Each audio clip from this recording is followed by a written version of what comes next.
No need for a wok, no need for a marinade. Today we're making a simplified and, in my opinion, better version of the Chinese classic beef and broccoli stir fry. It's as easy as cooking a steak, so let's do it. Hot pan, any neutral high smoke point oil. Today we're using vegetable oil. And be generous with the oil because we're going to skim off most of the fat before we finish the stir fry. Once the oil is shimmering, steak goes in whole. We season generously with salt, and you press it down to maximize the surface area of the steak that is in contact with the hot pan and the hot oil. While steak is searing away, we prepare the broccoli. Now, traditionally, this dish is cooked with a very savory marinade that normally involves soy sauce, oyster sauce, and Shaoxing wine. And it will always include a tenderizing agent for the already thinly sliced beef. In the Western world, that would be baking soda. And the reason why all Chinese recipes call for the tenderizing agent is because before beef were bred for consumption, beef used in Chinese cooking were retired kettles. They've worked hard.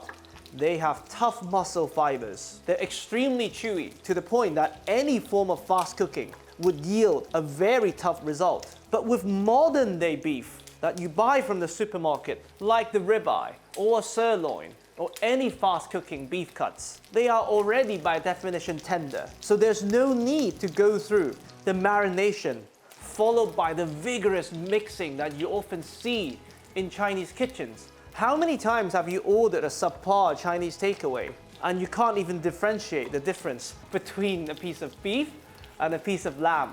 That's what that marination could potentially do, taking away flavors. Of course, it wasn't a problem when you use retired cow. They're extremely flavorsome. And that's stage one of our simplification of this dish. Now, stage two, as you've noticed, we're cooking the steak whole instead of sliced. Why? We want to get as much browning, as much Maillard reaction, two of the three key elements of the so-called wok hei as possible. And it can only be achieved when you cook them chunky. If you have thinly sliced beef, to get to the level of browning that you desire, you would almost have to overcook the beef, making them chewy. So now, you brown the other side, and this is the browning I'm talking about. 2/3 of wok hei done. And this way, you also don't have to handle raw meat, slicing them, marinating them. It becomes a very quick and clean recipe, perfect for your weekday meal. While we're searing the other side, simplification number 3. I like to use tender stem broccoli for this recipe. A, because it's way more forgiving. B, it cooks much quicker. And C, it makes the prep much easier. You don't have to separate the florets, having tiny pieces of broccoli everywhere in your kitchen. The time it took to brown one side of the beef, my broccoli is ready. Optional ingredient, add a bit of ginger, always works well with broccoli. And we just keep them chunky. Garlic. Once the steak is brown on the other side, we take it out and leave it to rest. Now, we take this opportunity to skim off as much or as little fat as desired. Now, to complete the trifecta of wok hei, our secret ingredient, a tiny bit of butter goes in to what is still a really, really hot pan. Immediately, it's turning brown. We're doing this not to make French food or to give it French flavor.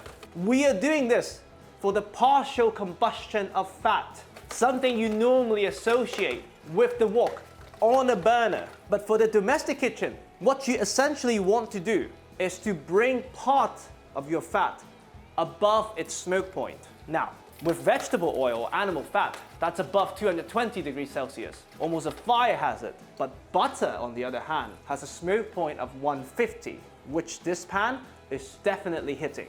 So, once you have this wonderful smokiness, broccoli, they go in to mop up all the wok hei we just created. And these, they take just a couple of minutes to cook. Because remember, you want a bit of a bite from the broccoli. You don't want them to be too wilted. While that's going on, we carve our ribeye. For this dish, I like to separate the spinalis from the eye. Perfectly brown, still medium rare, exactly what we want. Perfect.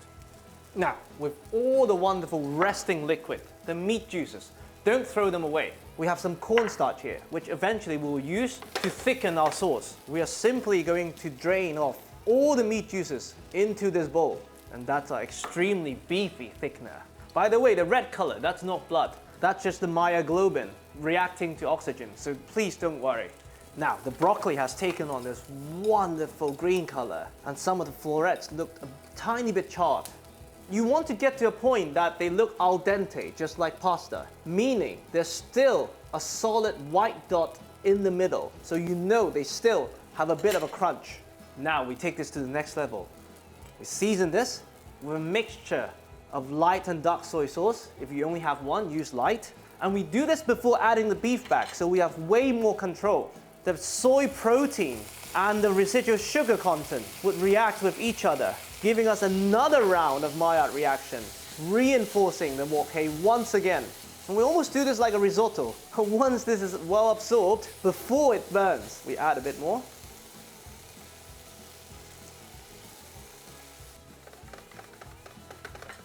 Next up, another star of the show, we have some oyster sauce. This is a homemade oyster sauce, which is on the lighter side.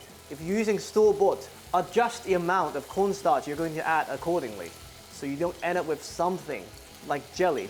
Perfect. Once you're happy with the color and the flavor, the beef can go back in. Resting meat juice goes once again to the cornstarch. And because we've already achieved everything we wanted from this dish, there's no rush. All we want to do is for everything to emulsify. So once you've reached the desired doneness and flavor, you're ready for the thickener. To this liquid, we simply add a touch more soy sauce that was intended for the dish, and we simply mix everything together. Add this beefy goodness to finish our dish.